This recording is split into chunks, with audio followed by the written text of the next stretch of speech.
Hi hello friends, आपण को मो यूट्यूब चैनल को स्वागत। देखो मु आज बनाऊँ छतु बेसर।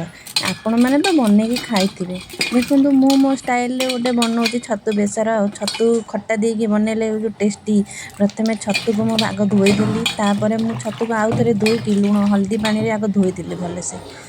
धोई साइला परे ताकू मु भल कि धोईदेली। तापर मो पाखे सिझा आलू थिला, आपण मैंने चाहिए भी कंचा आलू भी नहीं पारे। मु सिझा आलू थिला तो मुझे सिझा आलू को भी साइज रे काटी नहीं गली। तापर मु मसला सजादेली। देखो रसुण, पियाज, सुखिला लंका, जीरा, धला सोरिष, सोरिष आउ टमाटर। आपण मैंने चाहिए टमाटर ग्राइंडिंग भी करें, बिना ग्राइंडिंग न करी भी काटिकी भी पकई पारि। जेहेतु मु मसला बाटुली मु ग्राइंडिंग करदेली तो मो पे जल्दी हो रोसईटा जल्दी सारदेवी से मुझे ग्राइंडिंग। देखो मोर भी मसला भी रेडी हो गला पूरा भले से मसला को मुझे प्लेन कर बाटिकी रेडी कर देछि। तापर मु गैस लगे से गोटे कढ़ई बसईदेली। कढ़ई किसी अल्प मात्रार सोरिष तेल देकी तापर मुझे छतु को भल कि धोईदेली। किए भी छतु के भी भाजिले चलो, न भाजिले डायरेक्ट भी पकईदेले चलो, किंतु छतुटा भाजिदेले जो पानी अंशटा थाए सेटा टिके भारी आसो। भारी आसले छतुटार गोटे आमर टेस्ट गोटे लगे। से मुझे कौन कल ना छतु को भल भाव में भाजिदेली। आपण मैंने चाहिए ये हल्दी पकई भी पारे। मुझेतु हल्दी पानी में धोई देती तो मुझे हल्दीटा को पकईनी। आपण मैंने चाहिए लुण हल्दी पकईकिना भी भाजी पारे। खाली लुण टे पकई से मुझे देखिए भूली जाइए तो मुझे लुण पकईकि भाजी। देखो छतुरे केते मात्रा पानी बाहर।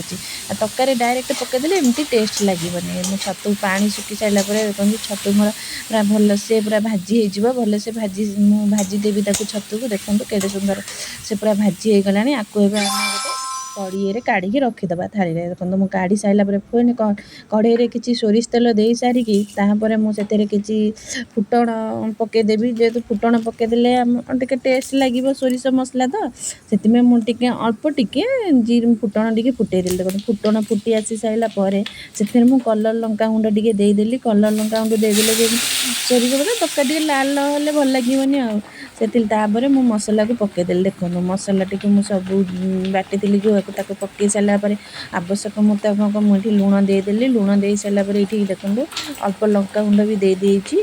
तापर मुझे हल्दी गुंड भी ऐड करदेवी। हल्दी गुंड ऐड कर सारापर आपको मुझे भल से मिक्स कर। देखो हल्दी गुंड ऐड कर सारी तापर आपको मुझे भल से मिक्स करेनेबी। मिक्स कर सारापर तो ये सोरिष मसला अधिक भी कषिया भी किसी दरकार नहीं। टिके हल्का तेल ऑयल बाहरी आसलापर मुझे ये करनेबी। जो मो पाखे जो अच्छी छतु आलू ताकू भी मुझे पकईनेबी। जेहेतु कंचा आलू होते डायरेक्ट पकई एक मसला ता दे ढाई दे। कंचा आलू नुह सिझा आलू से आग मसला टी कषिदेली।